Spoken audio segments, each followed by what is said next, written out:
صلی اللہ علیہ وسلم نے نا ایک صحابی سے فرمایا تھا، ان فیک خصلتین یحبہم اللہ ورسولہ الحلم والاناہ۔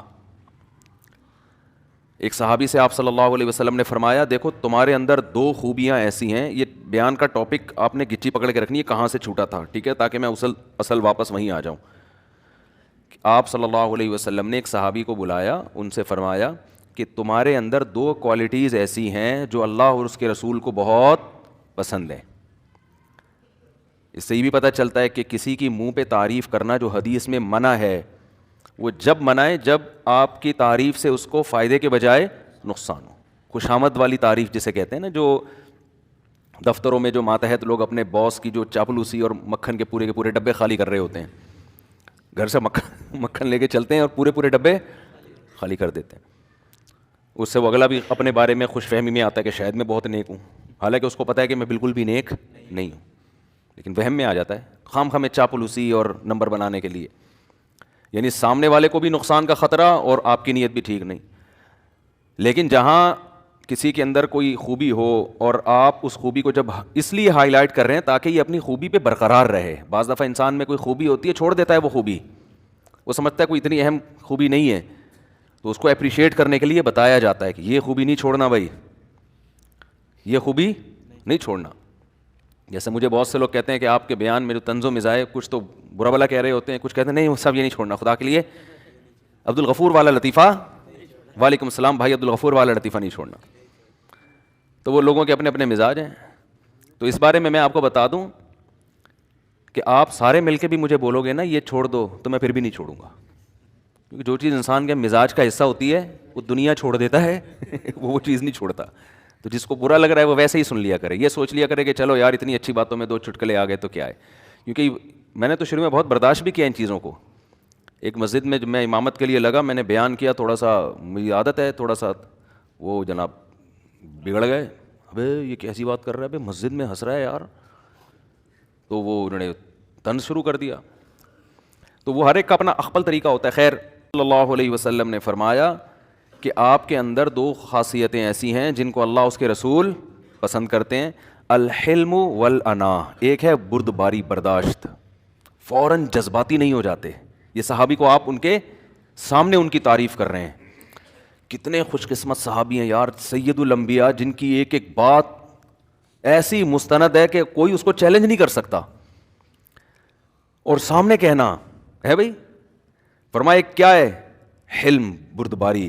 یہ میں اس لیے بتا رہا ہوں کہ اتنی بڑی کوالٹی ہے نا یہ، کہ اللہ نے اپنے آخری نبی کو حکم دیا کہ آپ ان صحابی کے منہ پہ بتائیں کہ تمہارے اندر یہ دو کوالٹیاں اللہ اس کے رسول کو بہت زیادہ پسند ہے، ان پہ قائم رہنا، ان کو چھوڑنا نہیں ہے۔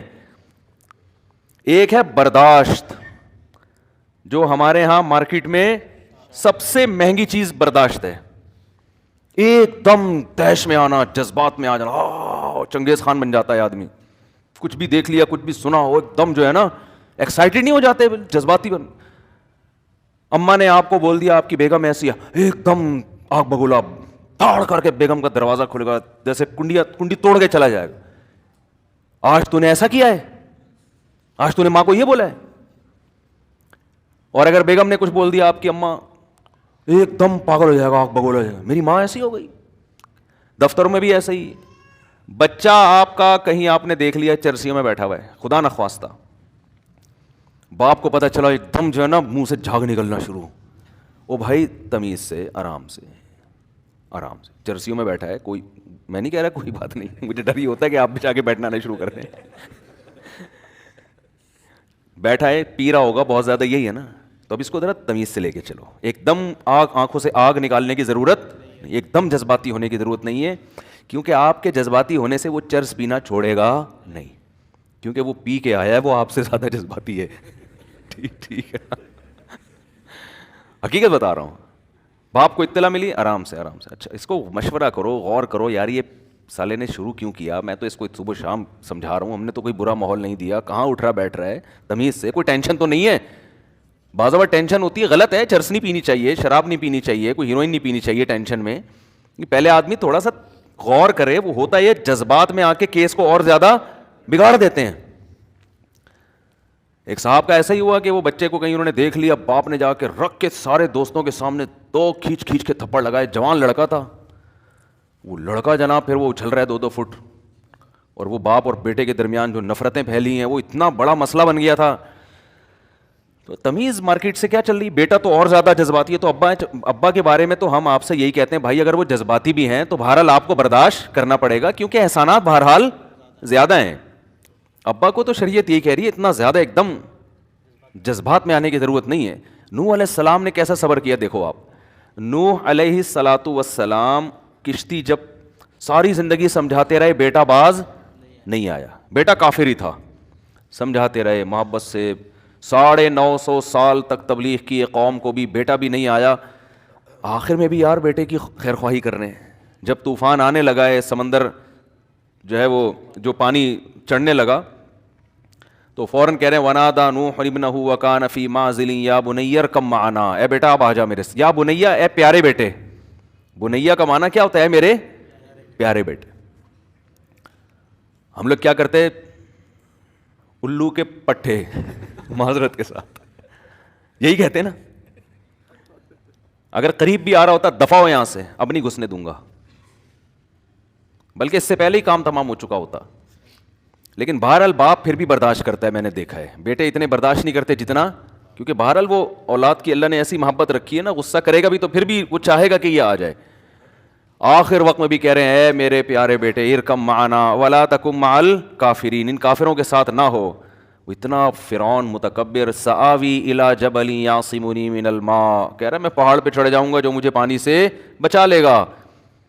قال لا عاصم اليوم من امر اللہ الا من رحم, اے بیٹا آج کے دن جس پر اللہ رحم کرے وہی بچ سکتا ہے, کوئی اور نہیں بچ سکتا. لیکن ابا مولوی تھے نا اس زمانے کے, بچہ لبرل تھا, اس کی سمجھ میں ابا کی باتیں نہیں آ رہی. وہ کہہ رہے بارشیں بھی ہوتی ہیں, سیلاب بھی آتے ہیں, نیچرل ہے, یہ کیا ہے, نیچرل ہے, جو اوپر چڑھ جاتا ہے وہ بچ جاتا ہے, تو بچ جاؤں گا. یہ نہیں دیکھ رہا کہ یہ عام سیلاب نہیں ہے, یہ وہ سیلاب ہے جس کی میرے ابا پیش گوئی کر چکے ہیں, اور یہ پوری ہو رہی ہے پیش گوئی, تو یہ عام سیلاب نہیں ہے. تو قرآن کیا کہہ رہے ہیں, آپس میں بھی کنورسیشن ہو رہی ہے, دونوں کی بات چیت ہو رہی ہے. وحال بینہم الموج فکان من المغرقین, ایک بڑی موج آئی اور اس کو بھی لے ڈوبی. اس کے بعد بھی پریشان ہے, بچہ آنکھوں کے سامنے ہلاک ہو گیا. پھر اللہ سے کہہ رہے ہیں کہ قال نوح ان ابنی من اہلی وان وعدک الحق وانت احکم الحاکمین, اے اللہ تو نے وعدہ کیا تھا میرے اہل کو بچائے گا, میرا بیٹا تو میرے اہل میں سے. کس قدر محبت ہوتی ہے باپ کو اپنی اولاد سے, آپ اس سے اندازہ لگاؤ یار. ایک تو پیغمبر کی محبت بھی ہے, دوسری باپ بیٹے کی محبت. اور حقیقت میں آج بھی الحمدللہ ایسا ہی ہے.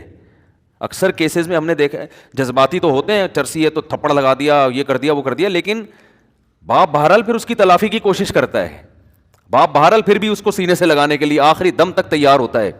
اولادیں نالائق ہوتی ہیں, وہ نہیں مانتی, ان کی نفرتوں کی کوئی انتہا نہیں ہوتی. لیکن بہرحال ہمیں اس سے یہ سبق میں ملتا ہے کہ باپ کا بھی ایٹیٹیوڈ ایسا ہونا چاہیے, اس میں بھی برداشت ہونی چاہیے. لیکن میں پھر بھی آپ سے کہوں, اگر آپ ابا برداشت نہیں کر رہے تو گھر کا ماحول خراب نہیں کرو, آپ کے باپ کو بھی برداشت کرنا پڑے گا ابا کی. سمجھ آ رہی ہے بات؟ شریعت میں حکم یہی ہے کہ باپ جیسا بھی ہو اولاد نے بہرحال برداشت کرنا ہے. ہاں ناقابل برداشت معاملہ ہو جائے, جیسے ایک گھر میں جوائنٹ فیملی میں رہ رہے ہیں اور کوئی ابا کو بعض دفعہ ہو جاتا ہے کوئی مسئلہ ایسا, ابا اس طرح کے ہوتے ہیں کہ وہ عجیب بندے کو نفسیاتی بنا دیتے ہیں, بعض ایسے کیسز بھی ہوتے ہیں. تو پھر اس کا حل یہ کہ الگ رہو, بدتمیزی نہ کرو بلکہ الگ رہائش اختیار کر لو. تو جوائنٹ فیملی میں رہنا کوئی فرض واجب نہیں ہے. ایسے لوگوں کو, اولادوں کو میں مشورہ دیتا ہوں, بھائی ایک ظاہر انسان ایک حد تک برداشت کرتا ہے نا, جتنے بھی ابا کے حقوق ہیں لامحدود تو نہیں ہے نا, کہ ابا صبح شام کوٹتے پیٹتے رہے, ٹھڈے مارتے رہے, گالیاں دیتے رہے. آدمی ڈپریشن میں جاتے جاتے بہت ہی پاگل بھی میں نے دیکھے ہو گئے ہیں, بالکل ہی صحیح عجیب سے ہو گئے ہیں. تو انسان بہرحال ربڑ کا بنا ہوا نہیں ہے, ربڑ کا بنا ہوا ہے, وہ کوئی لوہے کا بنا ہوا نہیں ہے.